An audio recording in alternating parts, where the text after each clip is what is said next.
Hola, bienvenido a esta nueva tutoría. Recíbela y llévala también en tu dispositivo móvil o tableta. Recuerda, esto es tutorías.co. Comillas, un grupo reunido buscando excluir a un buen estudiante se puede convertir en una sociedad frustradora de sueños. Comillas.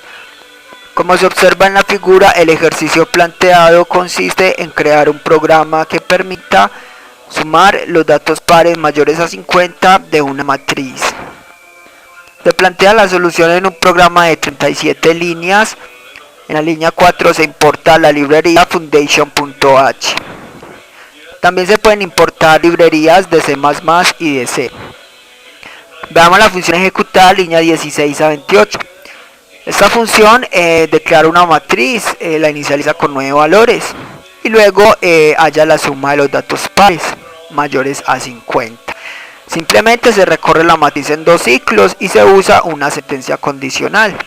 Si el dato de la matriz es par, o sea, si el residuo con 2 es 0 y el dato de la matriz es mayor a 50, entonces se acumula este dato en la variable suma datos pares. Y por último se imprime esta suma. Le invitamos a visitar la tutoría suma datos pares mayores a 50 matriz en Turbo C. Allí se explica más detalladamente el uso de esta función. Vemos un programa orientado a objetos. Recuerde que la programación orientada a objetos es un paradigma de programación que permite crear programas portables y flexibles, ya que se usan clases que son reutilizadas. Para programar orientado a objetos en Objective-C se usan dos bloques de código principal, que son la interfaz y la implementación. En la interfaz se define la estructura de un objeto. En la implementación se implementan las funciones declaradas en la interfaz.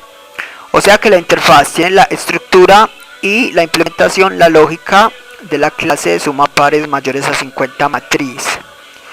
Veamos la interfaz que va entre la línea 6 a 8. La interfaz va entre las directivas @interface y @end. Aquí declaramos o le damos nombre a la clase como suma pares mayores a 50 matriz.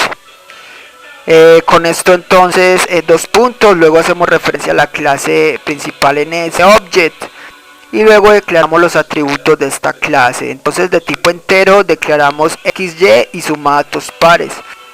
Ya vimos que estas variables se usan en la función ejecutar, o sea que los atributos son variables globales o variables de instancia que pueden ser accedidas desde cualquier método de la implementación.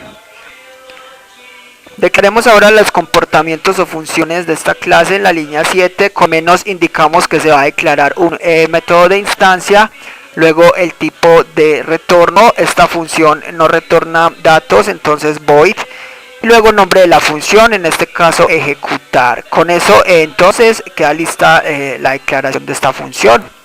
No recibe ningún parámetro, los parámetros irán entonces separados con dos puntos.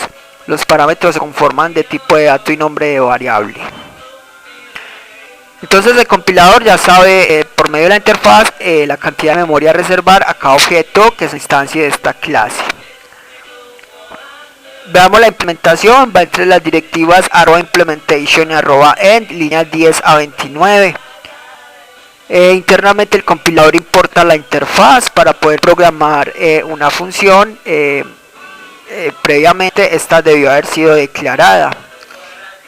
Veamos entonces un constructor, líneas 11 a 15. El método init, este es el constructor por defecto de cualquier clase de Objective-C. Este método no es necesario declararlo a menos que se sobrescriba, es decir, que reciba parámetros.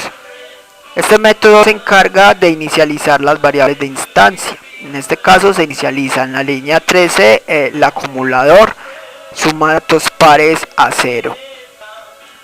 Este método se invoca cuando se instancian objetos de la clase suma pares mayores a 50 matriz, o sea en la línea 33. Con esto queda entonces lista la implementación y la interfaz. Para usar esta clase en otro archivo, es más recomendable que usted programe la interfaz en un archivo con extensión .h, la implementación en otro archivo con extensión .m y luego importarlos, evitando así copiar y pegar toda la clase en un mismo archivo, como en este caso. Vamos a usar esta clase, para eso instanciemos objetos. Entonces en el main, líneas 31 a 37. Recuerde que el main es el método de inicio del programa. Entonces aquí creamos o declaramos un puntero llamado obj de la clase suma pares mayores a 50 matriz. Vamos a hacer que ese puntero apunte a un objeto de esta clase. Para eso primero se reserva memoria dinámica a la clase suma pares mayores a 50 matriz, invocando al constructor alloc, o mejor al método alloc que reserva memoria dinámica, y luego al constructor init. Con esto entonces en memoria queda definida la estructura de un objeto de la clase suma pares mayores a 50 matriz. OBJ ya puede usar esta clase, simplemente será invocar la función ejecutar que soluciona el problema. Entonces en la línea 34 entre corchetes nombramos el puntero y luego invocamos la función ejecutar. Y así entonces el compilador irá de la línea 34 a la línea 16 y soluciona el problema. Por último, Relays es un método que se encarga de liberar la memoria dinámica creada. Esta fue la tutoría del ejercicio: crear un programa que permita hallar la suma de los datos pares mayores a 50 de una matriz. Repasa la teoría, resuelve nuestro test y practica un algoritmo en el tablero. Si esto te gustó o no, te invitamos a discutirlo y valorar la experiencia de esta tutoría. Recuerda, esto es tutorías.co. Trinamos como @tutorías, posteamos en Facebook